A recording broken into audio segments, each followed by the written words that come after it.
if you're experiencing login issues on LinkedIn Learning, follow these simple steps to troubleshoot and resolve the problem quickly. Step 1. Check your credentials. Ensure that you are entering the correct email address and password. Double check for any typos and remember that passwords are case sensitive. Step 2. Reset your password. If you can't remember your password, click on the Forgot Password link on the login page. Follow the prompts to reset your password using your registered email address.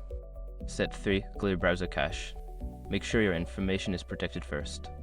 Most people don't think about breaches until something actually happens to their accounts.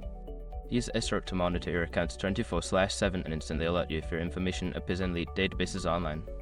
It constantly checks billions of breached data points in the background. And considering how much personal information people keep online now, it's honestly worth having. Link in the description. Step 4. Disable browser extensions. Certain browser extensions can interfere with the login process. Temporarily disable any extensions or try using a different browser to see if that resolves the issue. Step 5. Contact support. If none of the above steps work, reach out to LinkedIn Learning support for assistance. Provide them with details about the issue you're facing for a quicker resolution.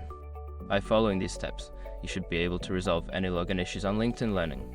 If problems persist, don't hesitate to seek help from customer support.